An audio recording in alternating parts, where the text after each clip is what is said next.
హల్లెలూయా. మనమందరం కళ్ళు మూసుకున్నట్లయితే చిన్న ప్రార్థన చేసుకుని వాక్యాన్ని ధ్యానించుకుందాం. ప్రతి ఒక్కరూ తలలో నుంచి కళ్ళు మూసుకుని నేను ప్రార్థిస్తూ ఉంటుండగా మీ మనసులో చిన్ని ప్రార్థన చేసుకోండి. ఈ వాక్యము నా జీవితాన్ని మార్పును మారు మనసును తీసుకొచ్చేదిగా ఉండాలి తండ్రి.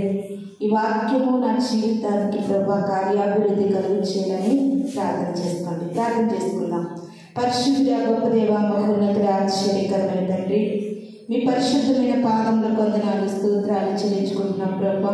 ఈ ప్రాముఖ్యమైన సమయంలో నీ సన్నిధానంలో ప్రభా దేనదాసురాన్ని నిలబడి మాట్లాడుతూ ఉంటుండగా నా మాటలు కాక నోటికి పొరగా ఉంది ప్రభా.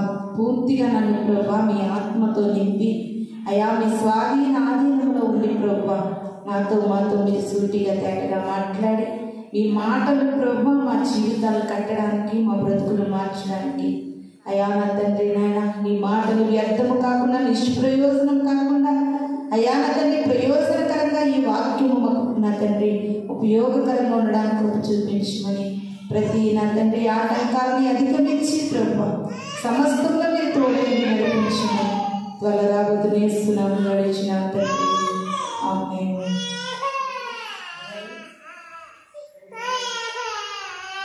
చక్కటి సమయం ఇచ్చినటువంటి దేవాది దేవునికి వందనాలు. కుడి వచ్చి మీ అందరికీ కూడా నా వందనాలు చెల్లిస్తూ ఉన్నాను. ఈ యొక్క సమయంలో మన వాక్య భాగాన్ని చదువుకుందామండి. గలతీయులకు రాసినటువంటి పత్రిక 3వ అధ్యాయము 1వ వచనాన్ని చదువుకుందామండి.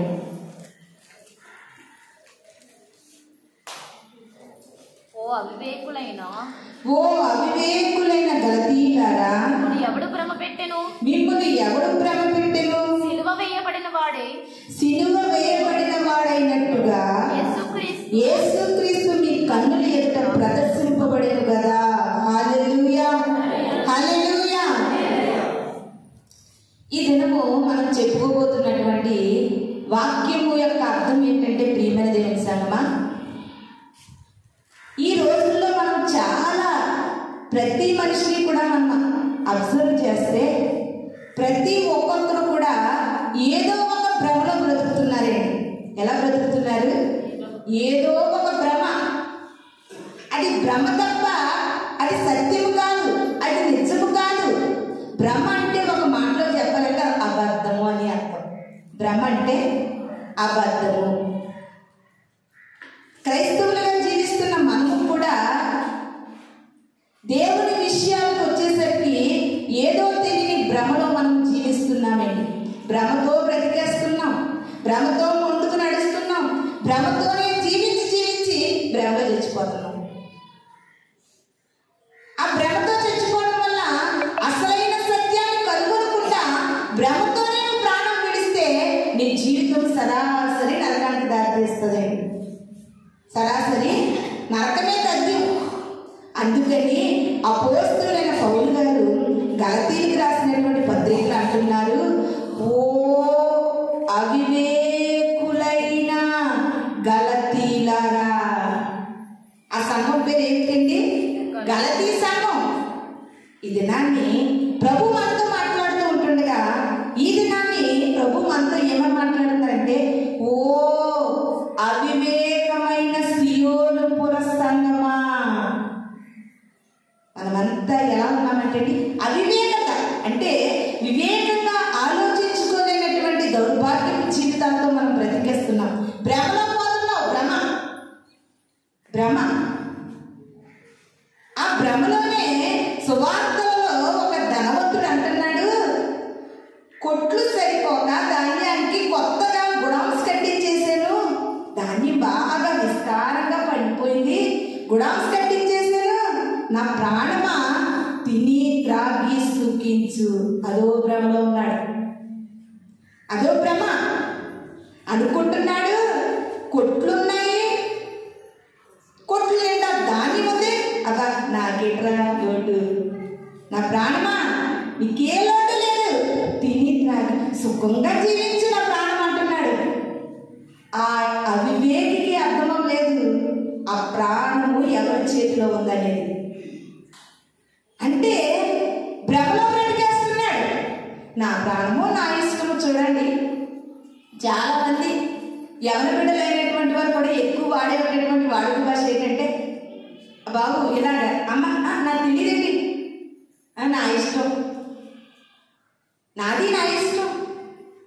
ఈ దినాన్ని ఒక మనిషి యొక్క జీవితము ఎలాగ భ్రమలో ముగిసిపోతుందో తెలుసండి. నేను నాది నా ఇష్టం అనే భ్రమలో పోతున్నాడు. కానీ క్రైస్తవుడు అసలు నేను నా ఇష్టము అనడానికి ముఖ్యంగా నా ప్రాణము ఎవరి చేతిలో ఉందో ఆయన ఇష్టంగా నేను బ్రతకాలనే నిజ జీవితంలో ఏ క్రైస్తవులు కూడా బ్రతుకుతూ లేదు. ప్రియమైన దేవుని సంగమా, ఈ దినాన్ని వాక్యం అంటూ ఉంది, నువ్వు ఏ భ్రమలో బ్రతుకుతున్నావు? భ్రమ ఏంటి? చూడండి, భ్రమ అంటే ఇంకా ఇంకొక మాటగా చెప్పాలంటే గాలిలో మేడలు కట్టడం ఒక భ్రమ. గాలిలో మేడలు కట్టడం ఒక భ్రమ. భ్రమ అనేది ఏది? అబద్ధము. ఎప్పటికీ అబద్ధముగానే మిగిలిపోతుంది, సత్యముగానే మిగిలిపోతుంది. ప్రియమైన దేవుని సంగమా, ఈ దినాన్ని ఎంతో మంది క్రైస్తవ బిడ్డలు తెలియనటువంటి భ్రమలో పోతున్నారండి.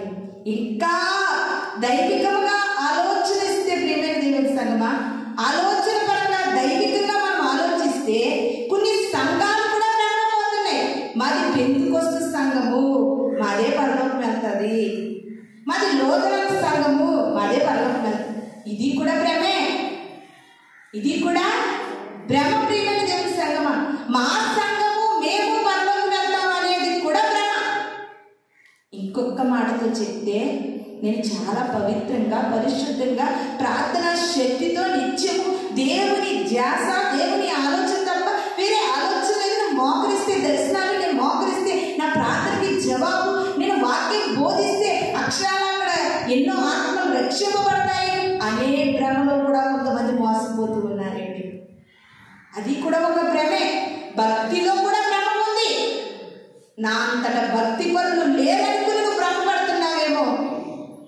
ఇది నా నీ ప్రభు మనతో మాట్లాడుతూ ఉన్నాడు. అపోస్తలుడైన పౌలు గారు, ఓ అవివేకమైన గలతీ సంఘమా, మీరు ఎలా ఉన్నారో తెలుసా? ఎవడో మిమ్మల్ని భ్రమ పెడుతున్నాడు. ఎవరు పెడుతున్నారంటే మనల్ని ఎవడో భ్రమ పెడుతున్నాడు. ఎందుకు మీరు భ్రమ పెడుతున్నారు? సిలువ వేయబడిన వాడైనట్టుగా యేసుక్రీస్తు మీ కన్నుల ఎదుట ప్రదర్శింపలేదా? ప్రదర్శన అంటే ఏంటో తెలుసమ్మా? ఇప్పుడు క్రిస్టమస్ వచ్చాయనుకోండి, ఇక్కడ ఒక పేతురు గారు, ఒక మరియమ్మ గారు, ఒక యేసేపు గారు, అందులో బాలయేసుగా ఒక చిన్ని బిడ్డ. అంటే యేసుక్రీస్తు వారి పుట్టుక నువ్వు చదువుతూనే చెప్తే నీకు అర్థమవుతుంది కదా. దాన్ని ప్రదర్శనగా నీకు చూపించడమే ప్రదర్శించడం అంటే నిజ స్వరూపాన్ని, అంటే ఇలా ఉంది అలా ఉందని ఇక్కడ నటించి చూపిస్తే నీకు అర్థమవుతుందని. అయితే అపోస్తలుడైన పౌలు గారు అంటున్నారు, ఓ అవివేకులైన గలతీయులారా, మీ కళ్ళు ఎదురుగుండా గొల్గొతా కొండపైన క్రీస్తు సిలువలో బలి అయ్యాడు కదా, ఇంకా మీరు భ్రమలో ఎందుకు బ్రతుకుతున్నారు? ఎవడు మిమ్మల్ని భ్రమ పెడుతున్నాడు? ఒక్క మాటతో చెప్పాలంటే, మనల్ని భ్రమ పెట్టేవాడు ఎప్పుడు గర్జించి సింహంలాగా ప్రపంచం అంతా తిరుగుతూ ఉంటాడు. ఒక ఇద్దరు భార్య భర్తలు ఉన్నారంటే, ఆ భార్య భర్తలు ఇద్దరుంటే రోడ్డు మీద ఒకసారి వెళ్ళేటప్పుడు మీడియా వాళ్ళు సరదాగా షోలు చేస్తూ ఉంటారు. అప్పుడు ఆ మైక్ తీసుకొచ్చి భార్య అన్నారట, ఇదో పిచ్చి జనానికి, అమ్మా ఇప్పుడున్నటువంటి సినీ ఇండస్ట్రీని బట్టి మీకు ఏ హీరో అంటే ఇష్టము అని అడిగారంటే, అంటే ఎవరో పేర్లు ఉంటాయి కదమ్మా, పలానా హీరో అంటే ఇష్టం అన్నదంట. ఆ మీడియా వాళ్ళు వెళ్ళిపోయి ఇప్పుడు బాగానే చెప్పేసింది, ఇంక ఇంటికి వెళ్ళేది మొదలయ్యింది.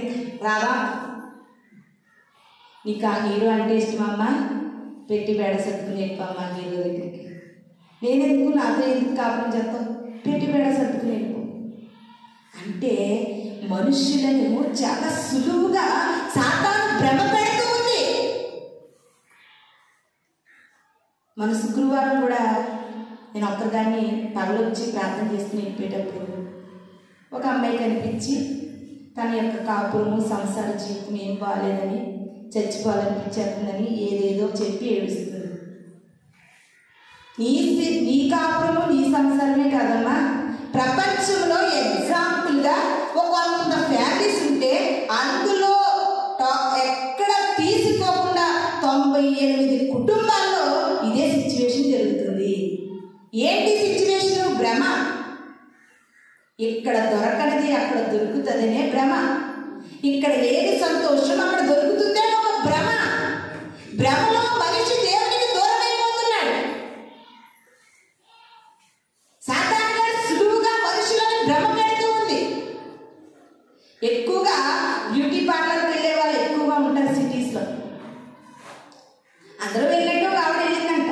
ఎందుకంటే పాపం ఇప్పటికి అందం లేదు, ఇంకా అందంగా ఉండాలని భ్రమపడి ఏదో చేయించుకుందామని వెళ్ళిందంటండి. ఆ పార్లర్లో చేసి ఆవిడ కొత్త పాత నాకు తెలియదు, కానీ ఏదో మిస్టేక్ జరిగి ఏయో ఏకంటేనే ముఖం అంతా కాలిపోయిందంట. అదొక భ్రమ. ఎక్కడో ఏదో ఉందనే భ్రమలో మనిషి మోసపోతున్నాడు. ప్రియమైన దేవుని సంగమా, నిజంగా అక్షరాల పౌలు గారు ఎంతో చక్కని మాట తెలుసు. మిమ్మల్ని ఎవరు భ్రమ పెడుతున్నారు? ఒక్క నిమిషం ఆగి నీ జీవితాన్ని సరి చూసుకో. ప్రియమైన దేవుని సంగమా, ఏ భ్రమలోనూ బ్రతుకుతున్నావు, ఏ భ్రమలోనూ మోసపోతున్నావు, ఆ భ్రమ నిన్ను ఒకానొక సమయం వచ్చేసరికి, ఒకానొక టైం వచ్చేసరికి ఆ భ్రమ నిన్ను సరాసరి నరకానికి ఇచ్చుకుపోతా ఉంది. నరకంలో బాధపడతా ఉంటావు. నువ్వు ఏ భ్రమలో ఉన్నావు? ధనము అనే భ్రమలో ఉన్నావా? అందము అనే భ్రమలో ఉన్నావా? లేకపోతే ఈ లోకములో అందరికంటే నాకు ఒక గొప్ప పేరు కావాలనే భ్రమలో ఉన్నావా? పుట్టి పెరుగుతూ నీవు పెట్టుకున్న లక్ష్యాలు పుస్తకాలలో పేరుకు చోటు కోసమా? పుస్తకాలలో ఆ పేరుకు ఒక చోటు కావాలని, ఆ గిన్నిస్ బుక్లో ఈ పేరుకు ఒక చోటు కావాలని చోటు కోసం భ్రమపడి ఎంతో మంది ప్రాణాలను కోల్పోయిన వారు ఈ లోకంలో చాలా మంది ఉన్నారు. ప్రియమైన దేవుని సంగమా, నీవు ఒక్కటే తెలుసుకోవాలి. నువ్వు భ్రమలో బ్రతికినంత కాలం కూడా నువ్వు పరలోక రాజ్యాన్ని చేపట్టలేవు. నువ్వు భ్రమలో నుండి బయటకు రావాలి. నువ్వు భ్రమలో నుండి బయటకు రావాలి. చాలా మంది మైండ్లో అనేకమైన ఆలోచనలతో భ్రమపడుతూ ఉండి కొంతకాలం వరకు పిచ్చోడైపోతారండి. భ్రమ నిన్ను ఏది చేయడం కన్నా భ్రమ నిన్ను వెనకాడదు. ప్రియమైన దేవుని సంగమా, చూడండి, ఏదైనా అప్పుడు ఆడల చీరలు ఉంటాయి కదా, చీరలు తెచ్చి ఆడు మన భ్రమ పెడతాడు. ఆ ఏదో సినిమాలో ఏదో హీరోయిన్ కట్టుకుంది చీర అంటాడు, వెంటనే భ్రమలో పడిపోతాం. ఆవిడ కట్టుకున్న చీర నేను కట్టుకోవడమా? ఆ సినిమాలో చీర భ్రమ. ఆడెవరో చేయించుకున్నా గట్టికి పోదు, మన పిల్లలు ఎవరైనా చేయించుకున్నారనుకోండి, ఆ హీరోలాగా ఫీల్ అయినంత భ్రమ.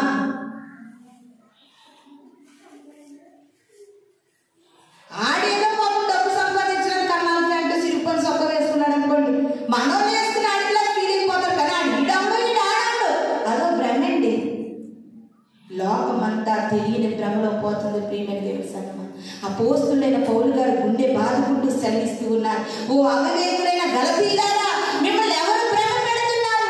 అసలు మీరు భ్రమలో ఉన్నారనే సంగతి మీకు అర్థమవుతుందా? ఈ దినాన్ని నువ్వు భ్రమలో నుండి సత్యంలోనికి రావాలి. భ్రమలో నుండి నువ్వు బయటకు రావాలి. ఇంకా నువ్వు భ్రమలో ఉన్నంత కాలం కూడా నీ జీవితంలో మార్పు రాలేదు. నువ్వు భ్రమలో ఉన్నంత కాలము నీలో మార్పు చూడలేదు. నువ్వు భ్రమలో బ్రతికినంత కాలము మారు మనసు నీకు కలగదు, మార్పు నీకు కలగదు. క్రైస్తంటే నీకు అర్థమవుదు, దేవునిలో గొప్పతనం అంటే నీకు అర్థమవుదు. ప్రియమైన దేవుని సంగమా, ఈ దినాన్ని ఎంతో మంది క్రైస్తవ బిడ్డలు తెలియని భ్రమల్లో పోతూ ఉన్నారండి. ఈ దినాన్ని ప్రభు వాక్యం ద్వారా మనతో మాట్లాడుతున్నారు. నువ్వు ఏది భ్రమ పెడుతున్నావో, ఏది భ్రమని నువ్వు పోతున్నావో, ఆ భ్రమలో నుండి ఈ దినాన్ని బయటికి రావాలి. అది ఈ దినాన్ని మనకు వాక్యం సెలవిస్తూ ఉంది. ఒక ఆయన పేరులోనే ఉంది ఆయన ఎంత వివేకవంతుడు, స్వామి వివేకానంద. ఆ విగ్రహం మనకి ఆ ప్రతిపడిలో ఉంటుంది కదమ్మా, పెద్ద బొమ్మ ఉంటుంది చూడండి. ఆ బొమ్మలో ఉన్న అతను స్వామి వివేకానంద. ఆయన పేరులోనే ఉంది ఆయన ఎంత వివేకం కలిగిన వాడు.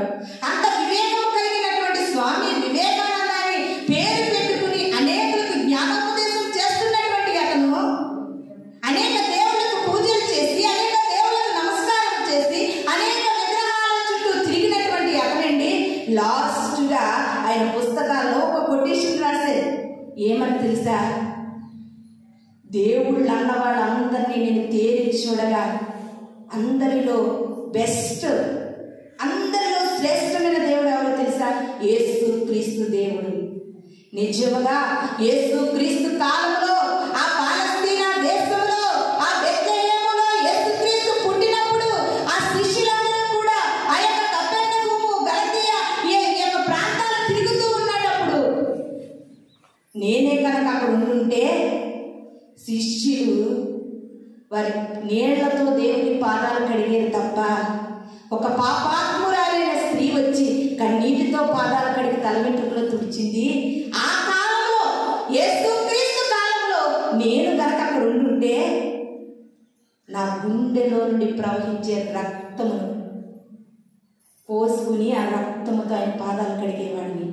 అటువంటి గొప్ప దేవుడు యేసుక్రీస్తు అని స్టేట్మెంట్ ఇచ్చాడు. ప్రియమైన దేవుని సంగమా, ఎక్కడెక్కడికో తిరిగి తిరిగి తిరిగి దేవుడే గొప్పవాడు, యేసుక్రీస్తే గొప్పవాడు తెలుసుకున్నటువంటి గొప్ప గొప్ప వివేకులే దేవుని కొరకు ఇంత గొప్పగా మాట్లాడుతూ ఉంటే ప్రతి వారము దేవుని వాక్యాన్ని ఎలా ఉందంటే మన పరిస్థితులు ఎలా ఉన్నాయంటే వాక్యం చెప్పినంతసేపు ఒక టవల్ పరిసి ఒక కచ్చి పరిసి వాక్యం అంతా వినేసి ఆ కచ్చిలో మూట కట్టేసి ఇంటికి వెళ్ళా కచ్చి పక్కన పెట్టేసి వాష్ చేసేటప్పుడు కచ్చి ఉతికేస్తే ఆ మాటలన్నీ డ్రైన్లోకి పోతున్నాయి. ఇలా ఉందండి క్రైస్తవులు. ఎవరి గుండెల్లో పెట్టుకోగలుగుతున్నారు ఈ మాటలు. ఇంకా ఏమన్నారంటే వివేకానంద గారు, మోక్షము చేరాలంటే యేసు దగ్గరికి రండి. సకల దేవుళ్ళలో మోక్షం ఉందంటున్నారు కానీ అందులో మోక్షం లేదు. మోక్షం అంటూ ప్రపంచానికి మోక్షం అంటూ ఉంటే అది యేసు క్రీస్తులోనే ఉందని కూడా రాశారు. ప్రియమైన దేవుని సంగమా, అటువంటి గొప్ప గొప్ప పండితులుగా పిలువబడ్డ వారికి యేసు క్రీస్తు అర్థమయ్యారు, ఆయన ప్రేమ అర్థమైంది, ఆయన సత్యం అర్థమైంది. కానీ అర్థమయ్యేటట్లుగా అట్టిపండు వచ్చినట్లుగా దేవుని కొరకు చెప్తున్నా సరే అర్థము తెలుసుకోలేనటువంటి అపాత్రురాలుగా నువ్వు మిగిలిపోతున్నావేమో. ఇది నాని ప్రభు మనతో మాట్లాడుతూ ఉన్నారండి. ఏ భ్రమలో బ్రతికేస్తున్నావు? నువ్వు భ్రమలో బ్రతకొద్దు, నిజముగా దేవునిలో బ్రతుకుదామండి. భ్రమ అనేది అబద్ధము. ప్రియమైన దేవుని సంగమా, అబద్ధంలో మన జీవితాన్ని కనుక ముగిస్తే తప్పనిసరిగా మనం నరకానికి వెళ్ళిపోతాం. అదే మాట ఒకసారి యోబు గారు కూడా మాట్లాడుతూ ఉన్నారండి. యోబు గ్రంథము 10వ అధ్యాయము 22వ వచనం చదువుకుందామండి. కటిక చీకటి గాఢాంధకారమైన దేశమునకు భ్రమ పుట్టించు మరణాంధకార దేశమునకు వెలిగే చీకటి గల దేశమునకు నేను వెళ్ళక ముందు కొంతసేపు నేను తెప్పలినట్లు నన్ను విడిచి నా జోలికి రాకుండా ఉన్నాడు అంటున్నారు. ప్రియమైన దేవుని సంగమా, ఎంత చక్కగా మాట్లాడుతున్నారండి యోబు గారు. మరణాంధకారమైన చీకటి ఎక్కడుందంటే నరకమే. అది అగ్ని ఆరదు, పురుగు చావదు. అలాంటి దేశములకు నన్ను తోడుకుని పోయేటటువంటి లోకము నాకు భ్రమను కలిగించి నన్ను నరకానికి తీసుకుపోయే ఈ లోకంలో నుండి నేను తప్పించబడాలంటే నేను భ్రమలో నుండి బయటికి రావాలని యోబు గారు సెలవిస్తూ ఉన్నారు. ఇది నువ్వే భ్రమలతో బ్రతికేస్తున్నావు. చాలాసార్లు అంటూ ఉంటారు, అస్సలు నా పరిస్థితి ఇలా ఉంటుందని అస్సలు నేను ఊహించలేదండి. ఆవిడ అంతలా అయిపోతుందని అసలు ఊహించలేదండి. ఎలాంటి మనిషి, ఏనుగులాంటి మనిషి పీడుగులకు మాత్రం ఊహించలేదండి. జాగ్రత్త, ఊహించినటువంటి సంఘటనలు బ్రతుకులో ఎదురవుతాయి. అది ఒక భ్రమ. ఇదే జీవితం అని భ్రమలో వెళ్ళిపోతావు చూడు. ఏదో ఒక రోజు నా భ్రమ నిన్ను ఆపుతుంది, నిలబెడతాది, ఆగి చూసుకోమని ప్రశ్నిస్తుంది. ప్రియమైన దేవుని సంగమా, అదే సిచ్యువేషన్ ఇప్పుడు యోబు గారికి ఎదురైందండి. యోబు గారికి ఎదురైతే యోబు గారు మాట్లాడుతూ ఉన్నారు, కటిక చీకటి, మరణాంధకారము, వెలుగే లేని స్థలము, ఆ స్థలానికి నన్ను పంపించేటటువంటి ఈ భ్రమలో నుండి నేను బయటికి రావాలి. కాబట్టి మీరు నాకు ఏది కూడా నాతో మాట్లాడొద్దని తన స్నేహితులకు విన్నవించుకుంటున్నారు. ప్రియమైన దేవుని సంగమా, జాగ్రత్త. నువ్వు అనుకున్నట్టుగా నీ జీవితము భ్రమలో ముగియకూడదండి. నువ్వు సత్యాన్ని తెలుసుకోవాలి, నువ్వు దేవుని తెలుసుకోవాలి. దేవుని తెలుసుకోవడం అంటే మందిరానికి రావడమే కాదు. ప్రియమైన దేవుని సంగమా, దేవుని తెలుసుకోవడం అంటే రక్షణ కాదు, బాప్తిస్మే కాదు. దేవుని తెలుసుకోవాలంటే అది నిజము అబద్ధము, అది సత్యము అసత్యము, ఇది భ్రమ, ఇది సత్యం, ఇది వాస్తవం అని తెలుసుకోవాలి. వాస్తవమైన సంగతులు తెలుసుకోకుండా భ్రమలోనే పోతుంటే భ్రమలో కొట్టుకుని పోయేవారు అనేక మంది అండి. అందులో ఒకడు ధనవంతుడు. హల్లెలూయా. ఒకసారి అందరూ రెండు చేతులు పైకి హల్లెలూయా చెప్తామా? హల్లెలూయా, హల్లెలూయా. నిజంగా ఈ ఒక్క బాధకి ఎండలకి అండి చాలా బాధ అనిపిస్తూ ఉంటుంది. చాలా ఎంత ప్రాణం అంతా సమస్యపోయినట్టుగా అనిపిస్తుంది.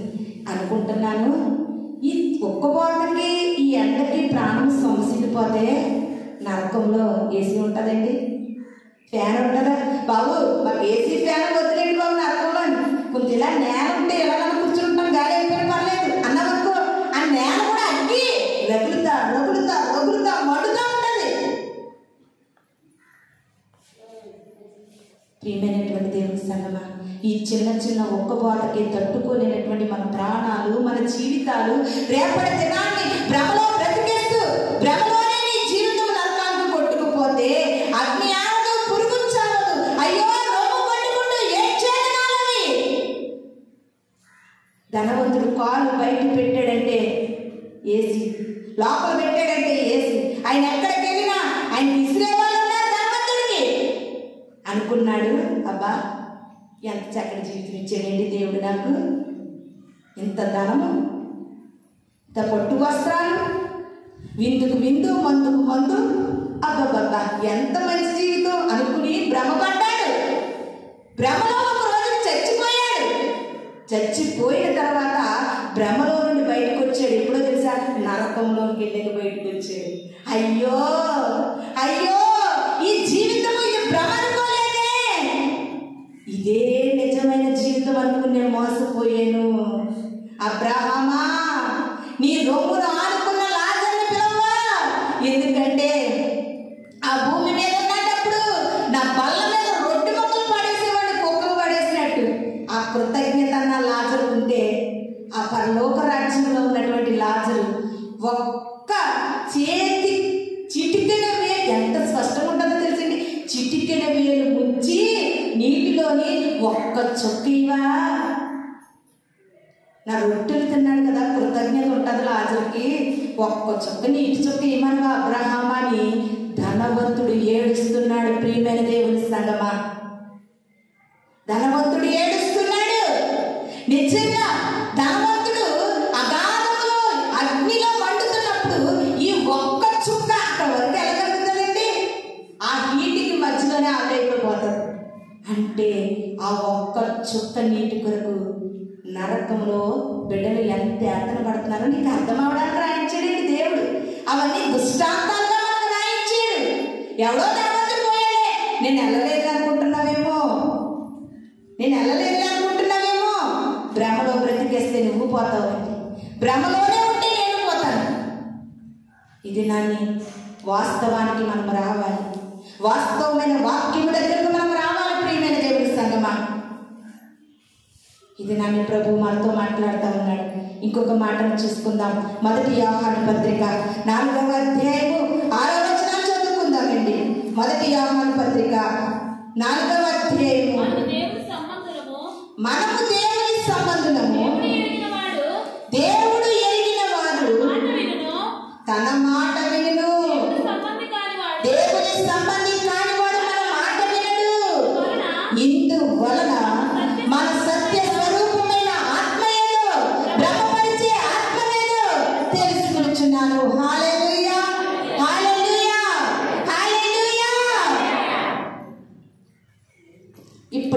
క్రైస్తవులుగా జీవిస్తున్నటువంటి మన అందరమును ప్రియమైన దేవుని సంగమా, ఇప్పుడు వరకు భ్రమపరిచేటటువంటి ఆత్మ కొరకు మాట్లాడుకున్నాం. ఇప్పుడు ఇక్కడ వాక్యం చెప్తున్న నేను, వాక్యం వింటున్నటువంటి మన అందరము, యూట్యూబ్లో వాక్యం చూస్తున్నటువంటి క్రైస్తవ విడలైనటువంటి వారు ఒక విషయాన్ని కరెక్ట్గా మనం ఆలోచన చేద్దాం. ఇక్కడ మొదటి యోహాను పత్రిక 4వ అధ్యాయం 6వ వచనంలో దేవుడు అంటున్నాడండి, మనము దేవుని సంబంధము, దేవుని ఎరిగిన వాడే మన మాట వింటాడు, దేవుని ఎరగలేని వాడు దేవుని వాక్యాన్ని వినడు, దేవుని వాక్యాన్ని ఇష్టపడ్డు, దేవుని వాక్యాన్ని అంగీకరించుడు, దేవుని సంబంధి కానివాడు అసలు దేవుడి మాట పట్టించుకోడు. అందువలన ఎవరు వాక్యము విని వాక్య ప్రకారంగా నడుచుకుంటారో వారు ఆత్మస్వరూపి అయిన ఆత్మ.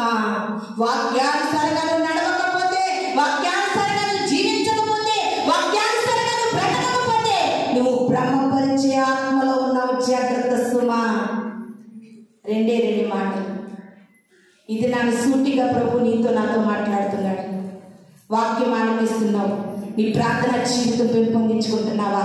వాక్యం ఆలపిస్తున్నావు, బైబిల్ ధ్యానించగలుగుతున్నావా? వాక్యం ఆలపిస్తున్నావు, పాపం అంటకుండా బ్రతకగలుగుతున్నావా? వాక్యం ఆలపిస్తున్నావు, వాక్యం ఏది చెబుతుందో ఒక 100 మాటలు నీకు బోధిస్తే ఒక మాట ప్రకారంగా నేను జీవించగలుగుతున్నావా? నేను జీవించలేనండి, నేను జీవిస్తలేనని నీ అంతరాత్మ నీకు చెప్తూ ఉంటే ఇంకా నువ్వు భ్రమపరిచే ఆత్మలో మోసపోతున్నావు. ప్రియమైన దేవుని సంగమా, లేదండి, వారానికి ఒక్క మాట అయినా నేను తీసుకుంటున్నాను, అది నా బ్రతుకులో నేను చూపించగలుగుతున్నాను, అది నా జీవితంలో నేను అన్వయించుకోగలుగుతున్నాను అని కనుక నువ్వు మాట్లాడితే అది నీకు చాలా మేలు, మంచిది. అప్పుడు నువ్వు ఆత్మస్వరూపి అయిన ఆత్మతో నడిపించగలుగుతున్నావు. మొక్కలు నా వైపు చూస్తున్నాయి, మనస్సులు ప్రశ్నిస్తున్నాయి కదా మిమ్మల్ని, మనస్సులు భయపెడుతున్నాయి, హృదయంలోనికి భయం వస్తుంది.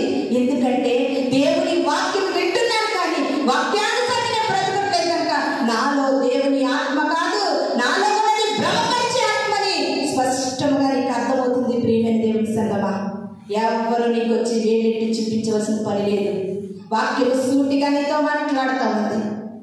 నువ్వు ఇంకా భ్రమపరిచే ఆత్మతోనే బ్రతుకుతున్నావు, భ్రమపరిచే ఆత్మతోనే నువ్వు జీవిస్తూ ఉన్నావు. ఆ భ్రమపరిచే ఆత్మ ధనవంతుని లాక్కిని అగ్నిగుండంలో పడిసినట్లుగా ఏదో ఒక రోజున నీ ఆయుష్, నీ వయస్సు, నీ జీవితం ముగియగానే ఏదో ఒక రోజున మలమలమాడే అగ్నిగుండంలో ఈ భ్రమపరిచే ఆత్మ నేను లాక్కెళ్ళిపోతుంది. ఏ పొజిషన్లో ఉన్నావు? నీ క్రైస్తవ భక్తి ఎలా జీవిస్తున్నావు నువ్వు? ఇది నాన్న దేవుడు సూటిగా నీతో మాట్లాడుతున్నాడు. వాక్యం అంటే నీకు అంత ఇంట్రెస్ట్ లేదా? ఇంట్రెస్ట్గా విన్నా కానీ వాక్యానుసారంగా నువ్వు బ్రతకలేకపోతున్నావు కదా. అయితే ఇంకా నువ్వేదో భ్రమలో ఉన్నావు. శరీర సంబంధమైన భ్రమే, అదే సంతోషం అనుకుంటున్నావేమో. ప్రియమైన దేవుని సంగమా, పాపమే సంతోషం అనుకుంటున్నావు, పాపం అనే భ్రమలోనే నువ్వు సంతోషపడుతున్నావేమో. అలా సంతోషపడిన వ్యక్తే సంసోను. దెలీలా దగ్గర ఉంది నాకు సంతోషం అనుకున్నాడండి. దెలీలా చాలా అందమైన స్త్రీ అనుకున్నాడు. దెలీలా ప్రేమించినట్టు మా అమ్మ ప్రేమించలేదు అనుకున్నాడు, మా నాన్న ప్రేమించలేదు అనుకున్నాడేమో. దెలీలా అనగా పడి చచ్చిపోయాడండి. ఒక్క మాటతో చెప్పాలంటే దెలీలా భ్రమలో ఉన్నాడు సంసోన్. లాస్ట్కి ఆ దెలీలా భ్రమ సంసోన్ ఎక్కడికి నడిపించిందండి? కళ్ళు పీకేసంతగా నడిపించింది. ఏ సంసోను వస్తుంటే ఫిలిష్తీయ దేశంలో అందరూ అల్లాడిపోయేవారు, ఆ సంసోను కళ్ళు ఆ దేశస్తులే పీకి వేసారండి. అంత దిగజారిపోయింది సంసోను జీవితం. ఇది నాకు దేవుడు అడుగుతా ఉన్నాడు. ఓ యవన జనమా, ఓ స్త్రీలారా, ఓ పురుషులారా, ఓ క్రైస్తవ సంఘస్థులారా, ఇది నాకు దేవుడు నీతో మాట్లాడుతూ ఉన్నాడు. ఏ భ్రమలో నువ్వు వెళ్ళిపోతున్నావు?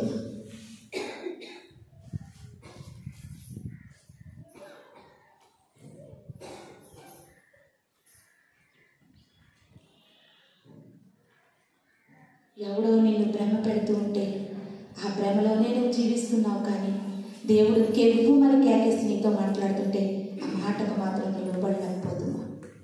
పరిశుద్ధాత్ముడు ఎంతో బాధపడుతున్నాడు.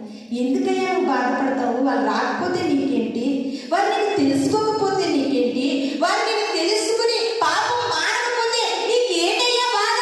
నాకే బాధ లేదు, వాళ్ళు నరకంగా పోతారనే బాధ ఒకటే నాకని దేవుడికి నన్ను మనతో మాట్లాడుతూ ఉన్నాడండి. ఇంకొక మాట చూసుకుందాం. హెబ్రీయులకు రాసినటువంటి పత్రిక 3వ అధ్యాయం 14వ వచనం చదువుకుందాం. హెబ్రీయులకు రాసినటువంటి పత్రిక 3వ అధ్యాయం 3వ అధ్యాయం 14వ వచనం చదవండమ్మా. నేడు మీరు ఆయన శబ్దము విని ఎడల కోపము పుట్టించినప్పటి వలె మీ హృదయములను కఠినపరచుకున్నాడని ఆయన చెప్పారు కనుక పాపము వలన కలుగు భ్రమ చేత మీలో ఎవడనూ కఠినపరచబడకున్నట్లు నేను మనకు సమయం ఉండగానే ప్రతి దినము ఒకరికొకరు బుద్ధి చెప్పుకోవాలి. ఏలయనగా మొదట మనకున్న దృఢ విశ్వాసము అంతకు మట్టుకు గట్టిగా చేపడితేనే క్రీస్తులో పాలువారమైందుము. హల్లెలూయా, హల్లెలూయా. ఇక్కడ హెబ్రీయులకు రాసినటువంటి పత్రికలో అపోస్తలుడైన పౌలు గారు అంటున్నారండి, మీలోనంట పాపము వలన కలిగే భ్రమతో బ్రతికేస్తున్నామంటే ఏ భ్రమ? పాపము వలన కలిగే భ్రమ చేత. ఎంత స్పష్టంగా రాశారో చూడండి, ఎంత స్పష్టంగా రాశారో భక్తుడు. పాపము వలన కలిగే భ్రమ చేత మీలో అందరూ బ్రతికేస్తున్నారు. ఆ భ్రమలోనే మీరు బ్రతికేస్తే రేపటి దినాన్ని క్రీస్తుతో మీరు పాలివారై ఉండలేరు. పాపమంటే పామే కాటు వేస్తుందిరా అంటే ఆ పాపమే, ఆ పామే కదా నన్ను ఏం చేయదని ఆ పాపముతోనే బ్రతుకుతూ ఆ పాపమనే భ్రమలో జీవిస్తున్న నీకు ఏదో ఒక రోజున కాటు వేయక మానదు. ఇది నన్ను ప్రభు నీతో మాట్లాడుతూ ఉన్నారు. ఎంత భయంకరమైనటువంటి పరిస్థితుల్లో నువ్వు జీవిస్తున్నావు తెలుసా? దేవుడు నీతో మాట్లాడుతున్నప్పటికీ కూడా వాక్యమనే భ్రమలోనికి, వాక్యమనే సత్యములోనికి, వాక్యమనే వాస్తవంలోనికి నువ్వు అడుగులు పెట్టవలసిన నీవు పాపం అనే భ్రమలో కొట్టుకుపోతున్నావు. ఒక్క మాట చెప్పనండి, వరదల నుంచి కొట్టుకుపోయే వాళ్ళు ఎక్కడికి చేరతారని చెప్పగలవు? అర్థమవుతుందమ్మా? నా మాట అర్థమవుతుందా? పెద్ద వరదలు వచ్చేయండి, మన ఊరు కొట్టుకుపోతుంది, నేను పలానా కాడ చేరుకుంటానని నువ్వు చెప్పగలవా? కొట్టుకుపోతుంటే ఎక్కడ చేరతావో చెప్పలేవు. అందుకనే పాపం అనే భ్రమలో కొట్టుకుపోతున్నావు చూడు, ఎక్కడికి చేరతావో నీకు తెలియదు. ప్రియమైన తెలుసు, ఇప్పటికైనా కొట్టుకుపోతున్న నీకు ఆయన చెయ్యి వదిలిస్తున్నాడు. వాక్యం ద్వారా నీతో మాట్లాడుతున్నాడు. నువ్వు కొట్టుకుపోతున్నావు, నువ్వు వెళ్ళే స్థలము భయంకరమైనటువంటి స్థలము. ఎప్పటికైనా వాస్తవాన్ని తెలుసుకుని పాపం అనే భ్రమలో నువ్వు రావాలని పరిశుద్ధాత్ముడు నీకు చెయ్యాలిస్తున్నా సరే చెయ్యిని పక్కకు నెట్టేస్తావు. ఏదో ఒక రోజున అంటావు ఆ చెయ్యి నన్ను స్వస్థపరచాలంటావు. కుదురుతుందండి? కుదురుతుందా? కొట్టుకుపోతున్న నీకు చెయ్యితే పక్కకి నెట్టేసేవు. కొట్టుకుపోయి భయంకరమైన రోగంతో మునిగిపోతున్నావు. అయ్యా నీకు చెయ్యి చాలు స్వస్థపరచంటే కుదురుతుందా? ఇంకా ఈ లోకంలో ఆలోచన చేస్తే చాలా భయంకరమైన పాపము వలన వస్తున్నటువంటి భయంకరమైన వ్యాధులు ఉన్నాయి. ప్రియమైన తెలుసా? ఆ వ్యాధి కనుక నీకు సోకిందంటే నీ అందవికారం అయిపోతుంది. ఆ వ్యాధి కనుక నీకు సోకిందంటే నీ బిడ్డలకు తల్లిగా నువ్వు మిగిలిపోలేవు. ఆ వ్యాధి కనుక నీకు సోకిందంటే నీ బిడ్డలకు ఒక తండ్రిగా నువ్వు మిగలవు. కొట్టుకుపోతావు వ్యాధిలో. ఇది నన్ను ప్రభు మాట్లాడుతాను. పాపం వలన కలిగే భ్రమలో మునిగిపోతున్నావు కదా. ఒకప్పుడు దేవుల్లో మునిగిపోయావు, ఒకప్పుడు దేవుడు వాక్యం అంటే ఇష్టపడ్డావు, ఒకప్పుడు దేవుడు అంటే పరితపించేవు, అది పక్కన పెట్టేసావు. ఇప్పుడు ఈ భ్రమలో వచ్చేసావు. ప్రార్థన అంటే ఇంట్రెస్ట్ ఉండదు, వాక్యం అంటే ఇంట్రెస్ట్ ఉండదు. శుక్రవారం ఏదో 4 5 కొంతమంది ఫ్యాక్టరీలు కూడా మానేసుకుని ప్రార్థన పెట్టుకుంటే వాళ్ళం అమ్మా రాత్రులు పెట్టండి మేము అందరం వచ్చేస్తామన్నారు. మరి శుక్రవారం ప్రార్థనకి ఎంతమంది రాలేదు? వెళ్ళిపోదాం ప్రార్థనకి. జాగ్రత్త. దేవుని సన్నిధితో కానీ దేవునితో కానీ సేవకులతో కానీ చెలగాటమాడకు. పర్యవసానం ఏదో రోజు అనుభవించాలి. చాలా జాగ్రత్తగా ఉండాలి ప్రియమైన దేవుని సంగమా. ఈ దినాన్ని వాక్యం మనతో మాట్లాడుతూ ఉంది. పాపము వలన కలిగే భ్రమలోపాతం ఉంది. ఆకారం అనుకున్నాడు, ఇశ్రాయేలీయుల దేవుడు కళ్ళున్నాయేంటి చూడడానికి, చెవులున్నాయేంటి వినడానికి. దేవుడు అంటే ఎక్కడో ఏ కొండ మీద బొమ్మలా ఉంటాడు, ఏ కాశీలో కూర్చుని ఉంటాడు, ఏ సింహాసనం మీద కూర్చుని ఉంటాడు. దేవుడు అంటే ఆ దేవుడికి స్నానం చేయడానికి కూడా స్పర్శ ఉండదు. మనమేది పాలతో నీటితో స్నానం చేయించాలా? దేవుడు అంటే అలా ఉంటాడు. చూస్తాడా, మాట్లాడతాడా, వింటాడా అనుకుని ఇశ్రాయేలీయుల నుండి ఆకారం లేచి ఏం చేశాడంటే, శపితమైనటువంటి దేవుడు శపించినటువంటి దేశంలో ఒక బంగారు కవిని, ఒక శ్రీనాథ పై వస్త్రాన్ని, వెండిని దొంగిలించారంట ప్రియమైన దేవుని సంగమం. అంటే ఆకారం ఏమనుకున్నాడంటే, ఈ యొక్క వస్తువులు చూడగానే భ్రమలో పడ్డాడు. అబ్బా, బంగారు కమ్మి ఎంత అందంగా ఉందో, ఈ వస్త్రాలు ఎంత బాగున్నాయో, ఈ వెండి ఎంత బాగుందని భ్రమపడ్డాడు. లాస్ట్కి ఆ కాను చేసినటువంటి ఆ పని వల్ల చూడలేడు దేవుడు అనుకున్నాడేమో. ఆయన చూస్తున్న దేవుడని ఆ కాను వంశం అంతా కూడా రాళ్లతో కొట్టి చంపించబడ్డారు ప్రియమైన దేవుని సంగమం. బైబిల్ గ్రంథంలో ఆది కాండం నుండి ప్రకటన గ్రంథం వరకు నువ్వు ఎక్కడ చూడు, దేవుని శిక్షలో చాలా మంది కొట్టుకుపోయారండి. ఇది నీ పరిస్థితి ఎలా ఉంది, నా పరిస్థితి ఎలా ఉంది? ప్రభు మాట్లాడుతూ ఉన్నాడు ప్రియమైన దేవుని సంగమా. పాపము వల్ల కలిగే భ్రమలో ఉన్నావేమో. పరిశుద్ధాత్ముడు నిన్ను బుజ్జగిస్తున్నాడు, బుద్ధి చెప్తున్నాడు, నీతో మాట్లాడుతూ ఉన్నాడు. నువ్వు క్రీస్తుతో పాలివారు కావడానికి నువ్వు వాస్తవంలోనికి రావాలి, వాక్యంలోనికి రావాలి. క్రీస్తు వచ్చే రాకడ సమయంలోనంటండి, తల్లి జాడ పిల్లకు లేక, పిల్ల జాడ తల్లికి లేక, చెట్టుకొకరు పుట్టకొక్కరై అనాథలగారిచే రోజు, ఆ రోజు శ్రమ నుండి తప్పించే నాదుడు లేడు. ఆ పాట వింటేనే గుండెలు గగ్గోలు పొడుస్తున్నాయి ప్రియమైన దేవుని సంగమా. క్రీస్తు రాకడికి, క్రీస్తు వచ్చే సమయానికి సూర్యుడు నలిపైపోతాడు, చంద్రుడు ఎరిపైపోతాడు, సూర్య చంద్ర నక్షత్రాలు వెలిగినవు, అంత ఏకమయమైపోతుంది. ఒకరి ముఖాలు ఒకరికి కనబడినటువంటి చీకటి ఎంత అకారమైన సమయము. ఆ సమయంలో క్రీస్తు ముఖాన్ని ఎవరు చూస్తారో తెలుసా? పాపం అనే భ్రమలో నుండి బయటకు వచ్చిన వారు వెలుగు అయిన క్రీస్తు ముఖాన్ని చూసి ఆయనతో పాలివారే ఎత్తబడతారు. నువ్వు అందులో పడి నశించిపోతావేమో. జాగ్రత్త సుమా. ఇది నన్ను ప్రభు మనతో మాట్లాడుతున్నాడు. ఇంకొక మాట చూసుకున్న తర్వాత మనం ముగించుకుందాం. ఇర్మియా గ్రంథము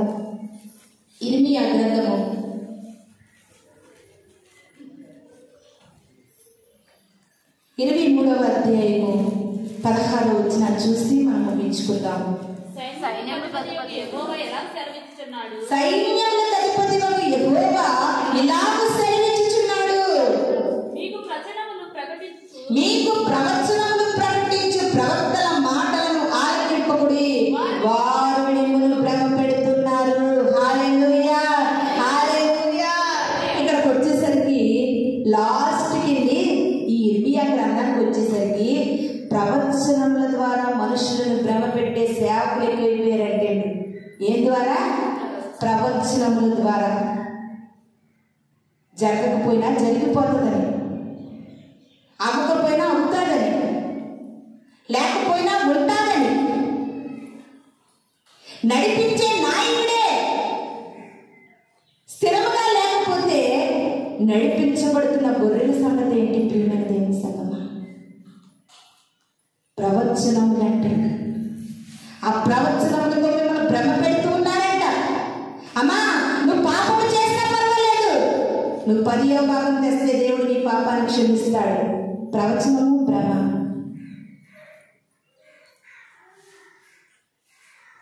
ఎలక్షన్ విషయంలో కూడా నేను కొన్ని ప్రవచనాలు కొంతమంది సేవకులు చేయడం విన్నాను. వినిన తర్వాత ప్రవచనానికి ఆపోజిట్గా మనకు జరిగింది. ప్రవచనములతో కూడా మనుషులను భ్రమ పెట్టే సేవకులు ఉన్నారు. జాగ్రత్త సుమా, జాగ్రత్త. ప్రతిదీ ప్రవచనం అనుకోకు, ప్రతిదీ చెప్పే మాటలు నువ్వు దేవుడు సేవకులైనా వాళ్ళు చెప్పింది నిజమని మార్చుకోకు. ఆ భ్రమలో కూడా మనం పడకుండా ఉండాలి ప్రియమైన దేవుడి సంగమా. అది నిజముగా దేవుడు నీకు ఒక దర్శనాన్ని లేకపోతే నీతో మాట్లాడి నీకు చూపిస్తే అది నిజమని చెప్పు. అబద్ధపు ప్రవచనాలు చెప్పి మనుషులను భ్రమ పెట్టేవారు నరకంలోకి పోతారు. భ్రమ పెట్టించబడుతున్న వారు కూడా నరకంలోకి వెళ్ళిపోతారండి. ఏ భ్రమలో మనం ఉన్నాం ఇదిగా. అందుకనే ఇర్మియా గ్రంథంలో అంటున్నారండి, మట్టి గోడకు గచ్చిపోత పూసే సేవకులు ఎక్కువైపోయారు. నువ్వు మారాలని చెప్పట్లేదు, నువ్వు మార్పు చెందాలని చెప్పట్లేదు, నువ్వు పాపం నుండి విడుదల పొందాలని చెప్పట్లేదు. నువ్వు ఎలా ఉన్నా పర్లేదమ్మా, నువ్వు ఎలా జీవించినా పర్లేదు, దేవుడు క్షమించేస్తాడంటే క్షమించేస్తాడు కదా, నీకు నువ్వు ఎప్పుడు మారుతావు? ఇలాంటి బోధలు కూడా ఎక్కువైపోయినాయండి ప్రపంచంలో. అందుకనే మనం భ్రమ పట్టే బోధ ఏది, సత్యమైన బోధ ఏది కూడా గ్రహించాలి. ప్రతి క్రైస్తవుడు కూడా అన్నీ గ్రహించుకోవాలి. గుడ్డెత్తి చేయబడ్డట్టుగా బైబిల్లో మాటే కదా అనుకున్నావు కనుక తోడేళ్ళు వస్తాయి గొర్రెల మధ్యలోనికి. దోతల వేషం వేసుకున్న నుండి సాతాను వెలుగు దోత వేషం వేసుకుని వస్తుంది. ఈ రాకడ సమయంలో, ఈ రాకడ దినాలలో ఎంతో మంది అబద్ధ బోధకులు, అబద్ధ ప్రవక్తలు, అబద్ధ ప్రవచనాలు, భ్రమ పెట్టే ప్రవచనాలు వస్తాయి. ప్రియమైన దేవుని సంగమా, జాగ్రత్తను నమ్మొద్దు. ఇది నా ప్రభు మాతో మాట్లాడుతూ ఉన్నారు. నోవా కాలంలో నోవా గారు వాడు తయారు చేస్తా ఉన్నారు, కీలు పోస్తున్నారు, ఆ చెత్త పడుతున్నారు, తయారు చేస్తున్నారు. అయ్యా వాడు రెడీ అయిపోతుంది, రెండమ్మా వాళ్ళకి రెండమ్మా బాబు అయిపోయింది, ఇంకో కొంచెమే, ఇంకో అయిపోయింది. ఎంతలా బతుకున్నాడారండి నోవా గారు. వాడు తయారు చేసి అన్ని సంవత్సరాలు కూడా ప్రజలను బ్రతికినాడితే నోవా పిచ్చోడయ్యా అని ప్రజలు అనుకున్నారు. వర్షము రాదు, ఏమీ రాదు, అసలు ఇదంతా నటన అని దేవుని కానటువంటి జీవితం అనే భ్రమలో మునిగిపోయారు. ప్రియమైన దేవుని సంగమా, నోవహు దినములలో జల ప్రళయపు కాలములో తినుచు త్రాగుచు సంతోషించుచు జనులు కడవరి కాలములో క్రీస్తేసుని రాకడలో మారని తీరుగా కాలం గడుపుచు నుందురు. ఆనాడు ఈనాడు ఏనాటికింతేనా ఈ మాయలో కాల మార్పుండదా.